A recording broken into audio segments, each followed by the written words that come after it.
I say it's going to be real warm here the next couple of days. It's warmer than typical Las Cruces summers when I was a kid, but we didn't have all this carbon emission poisoning and this economic activity. Things were a little bit slower back then. I was in the 1970s, so there was a lot more, quote, archaic forms of existence that involved a lot. Peggy talked about it when she stayed with the Milons grandparents, that they lived in a house that had a wood stove and no indoor plumbing and things, and she would get up every morning and do what was necessary to take care of her grandparents.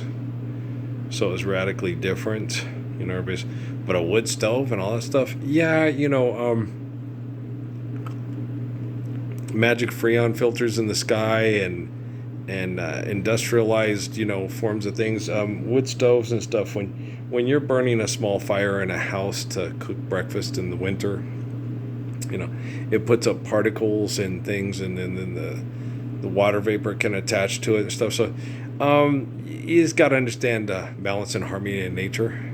You don't do things excessively and compulsively. You do things in a natural way.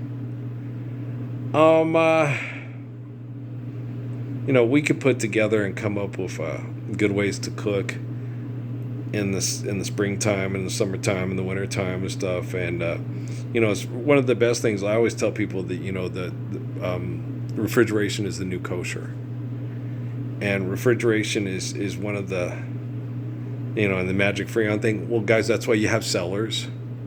And when you come up with refrigeration, you put them in places. Like, the one kid, Titus, on the thing in rural Appalachia, he said, in the wintertime, I have a cold room in the back of the trailer that gets real cold, and that works as my refrigerator to maintain food, so it doesn't get got by the critters. You can put it in the creek, but a lot of times it gets got by critters.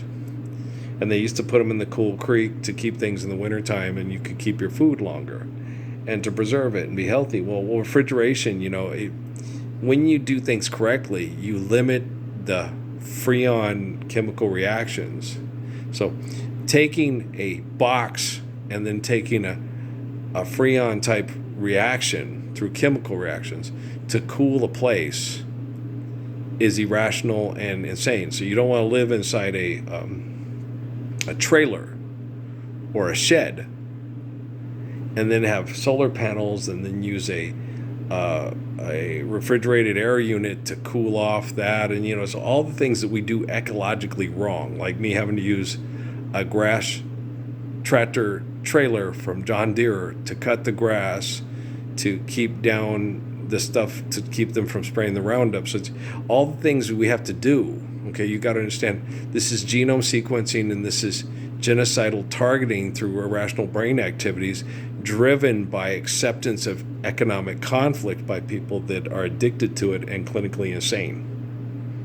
Okay, do you understand? Okay.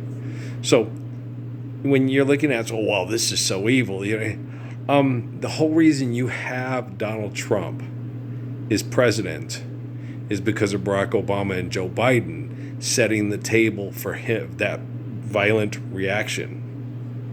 Okay, do you understand? Okay.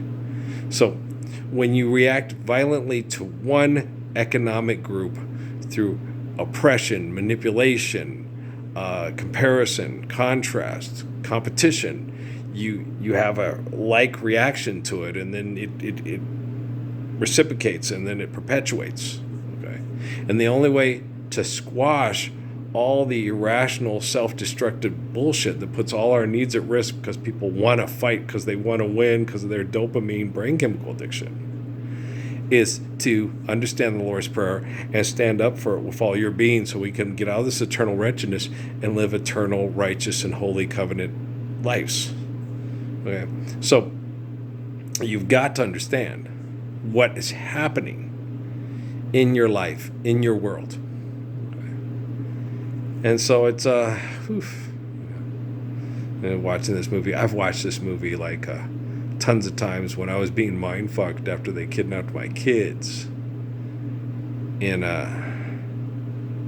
2012 because of political, social agenda, brain chemical addiction shenanigans that used to put me through PTSD. Now I watch it and it's just like watching a commercial and asking myself, why are these commercials still on? Oh, because they're crazy? Yes, you know.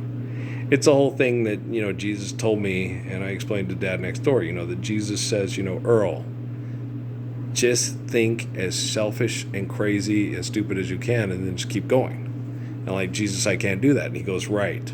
Okay. Thinking you can establish a kingdom of heaven on earth without standing up for the Lord's Prayer is insane. Thinking you're going to a magic place in the clouds because you've turned Jesus into your magic God that will save you from your sin after you're dead is insane, right? And thinking that you're better, okay, than the insane people that you're fighting over money with technology is also insane. So Sam Harris, Richard Dawkins, and Chris Hitchens is equally insane as Russell Nelson and the people at Liberty University and the people at Oral Roberts, right? They're equally insane, okay?